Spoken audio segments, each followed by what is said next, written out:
Bonjour à tous, j'espère que vous allez bien. Sabah al-khair alaykoum, Inch'Allah rakoum kamel mlah. Aujourd'hui, je vous partage la recette de thé asbanin, asban ou tikr babin pour certains. Donc, اليوم نشوفوا وصفة العسبان ولا tikr babin مع بعض.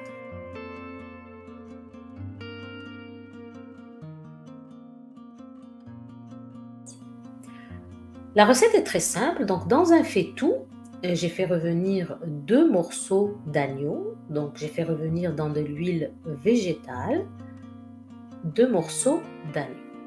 Comme épices, j'aurai besoin de ras el hanout, coriandre, poivre, paprika, du concentré de tomate, de l'oignon, de l'ail, du sel évidemment, puis des pois chiches, des haricots.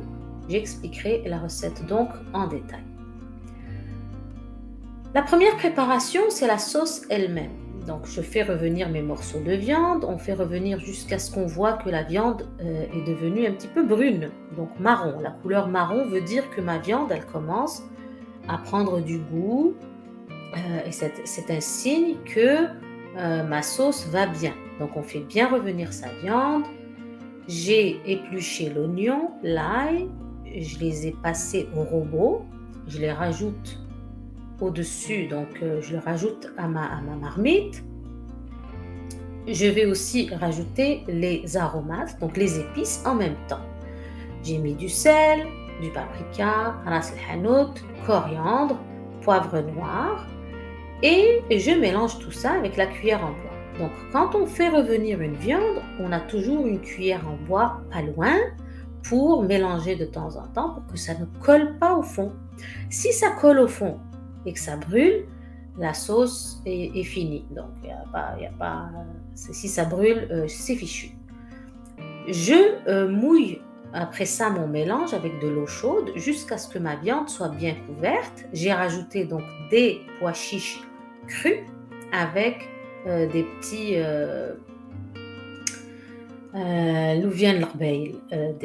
des haricots à œil noir. Voilà.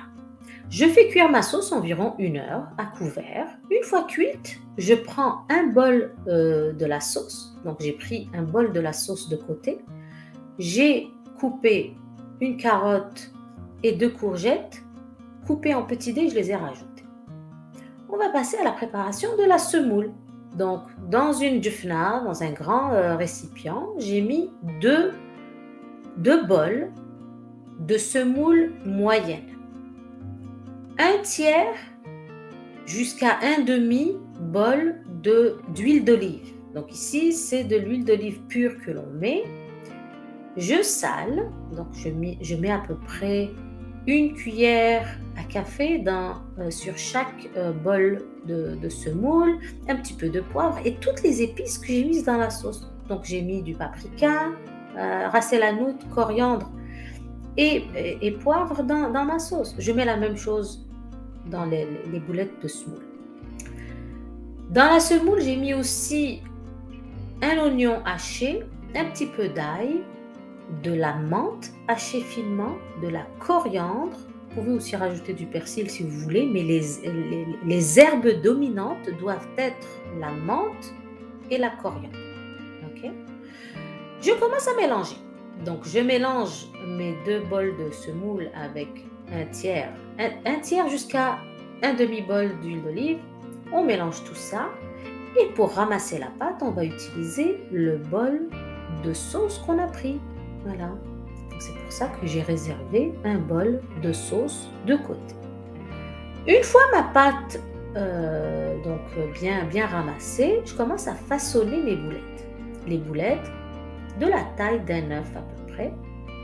Donc je prends une petite partie de ma semoule, je façonne mes boulettes et je les mets donc dans le même saladier jusqu'à épuisement de ma pâte. Je vais faire cuire ces boulettes à la vapeur, puis je finirai la cuisson en les mettant dans la sauce. Voilà, donc dans un couscoussier, un cuiseur vapeur, ce que vous avez qui fait passer la vapeur comme ça, vous déposez vos boulettes de semoule. Prenez soin d'huiler le fond du couscoussier donc, pour éviter que ça colle. J'ai fait 2 étages, donc je les ai séparés avec du papier à cuisson, papier parchemin. Voilà. Je fais cuire à la vapeur donc une dizaine de minutes. Une fois les 10 minutes passées, laissez refroidir un petit peu pour ne pas vous brûler les doigts et plongez-les dans la sauce qui aura complètement cuit.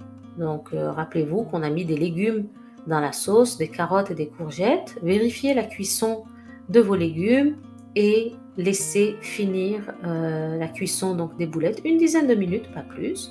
Voilà, on sert ce repas chaud et je vais vous souhaiter un bon appétit. J'espère que vous allez l'essayer chez vous. À très bientôt, au revoir.